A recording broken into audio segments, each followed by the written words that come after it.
up and rip parts of the street up and give us explosion there and dust hits here, and then you take it all back to the cutting room, and then you start doing what we call post-viz, which is then effectively taking the pre-viz, the sort of animated cartoon version, and now cutting out the Hulk and the Hulkbuster and trying to put that back into what you've already shot.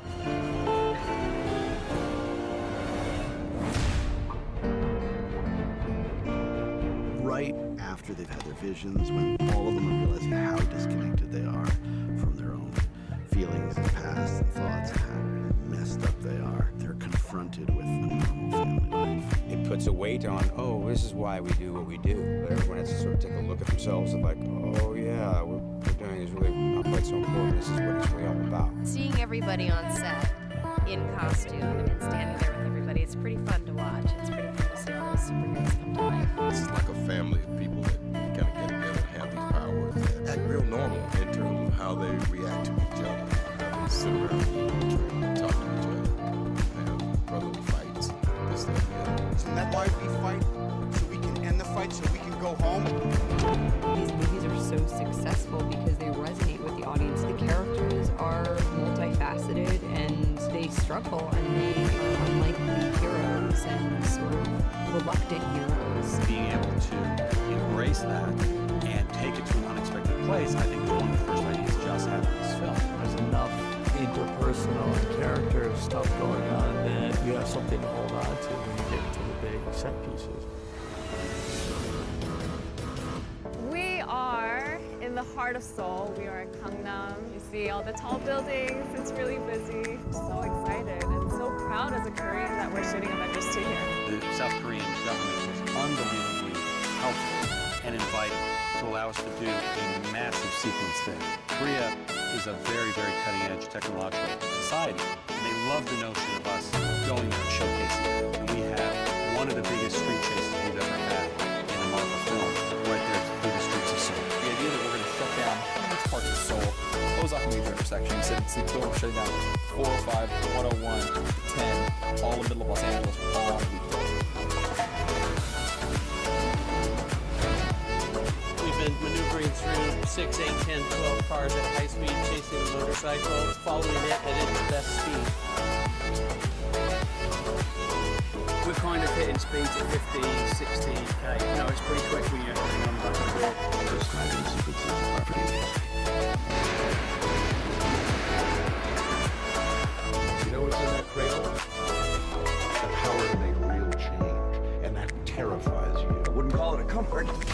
Going back to, I would say it was production on the first Avengers film. And Joss was very, very interested in Ultron. And there were some ideas about how Vision, obviously the most important AI character in our universe up to that point, could play a part in that. If you make a second movie, you've got to be Ultron, and then he should make the Vision, but they should put Jarvis in the Vision, and then Paul Bettany can play the Vision, because only Paul Bettany can do it. I was just so pleased to see him transcend what you thought Jarvis was and bring into being what Vision is and exceed our expectations. It's a privilege to be a Marvel. For me, just personally, it's nice the continuance of this thing, because I haven't been involved in this whole thing right from the beginning. The depletion rate of palladium is increasing exponentially, And I'm sort of annexed. I mean, I've always come in right at the end. It's been fun, but it's really nice for me to sort of finally be a part of it, you know, physically. That's true. It hates you the most. Just came to show me the initial drawings and stuff. I totally flipped, and I didn't think for a minute what that was actually going to mean to me physically. in terms of how we were going to achieve that on a daily basis. I get put inside this, you know, rubber balaclava that is then glued to my face, and it's a lot of prosthetics. The makeup is actually amazingly quick, I think, for what is accomplished. It's about an hour and a half, and then there's a robot muscle suit that goes on. I wear a cooling suit that has piping that goes all around me, and they plug it in, and ice water runs through it. It's cool. So moonlighting, sun, gin and tonic. I can't hear very well because I've got this thing over my head, and there's in this much of my own skin showing. It took me a couple of days to figure it out. You know, we made a few holes so I could sort of hear conversation, and I read a lot.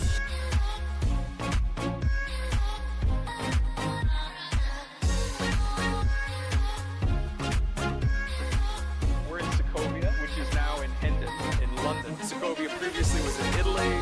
Sokovia's been on stage. Sokovia's kind of all over the place. It's a big place, so we're kind of putting together visual effects. And today, here's Sokovia. We're doing kind of the end of the movie. Everything's kind of wrapping up.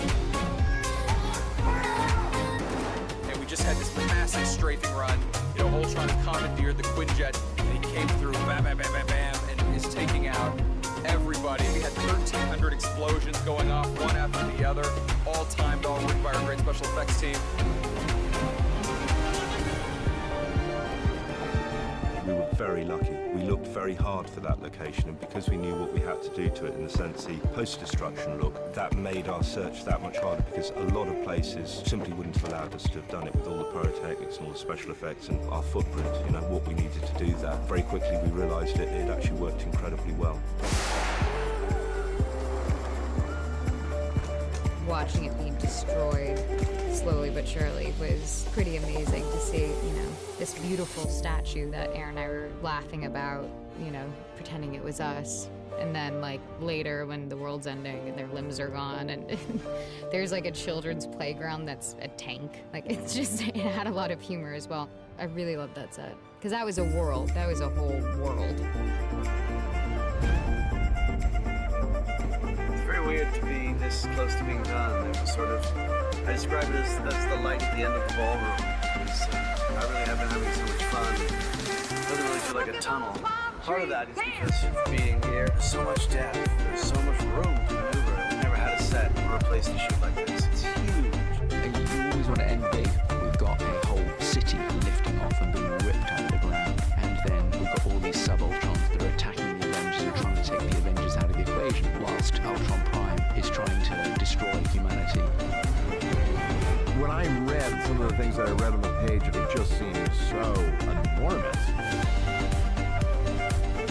You think there must be some diminishment of that during the making of, or even the development of the script, and not so. I've been here long enough to understand that the unthinkable will happen, the unthinkable will be written, and the unthinkable will come to fruition as some of the most amazing visual effects we've seen. So that I'm proud to say that none of that scares me. On the contrary, all of that is the greatest challenge of working here.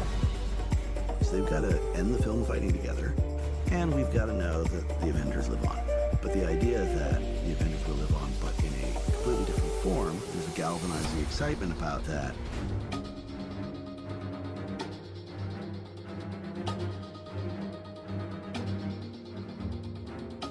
My favorite part about Avengers Age of Ultron is what's brought into potential at the end. The fun of the comics is the shifting roster, is the notion that the Avengers begin as a certain roster of people, but over time, some characters go off into their own adventures, new characters come in. So for us, that was always part and parcel of the concept. So it was always the idea that we were going to mix up the team. I feel like this is really a kind of a feeling of an ending of an era and the beginning of another, and I welcome it. I think it makes the audience even that more invested in our interpersonal relationships and the future of these characters. So that's pretty cool. To be able to create this and have it be something that you can crawl inside and feel the life within it. I think that's this film in its finest form.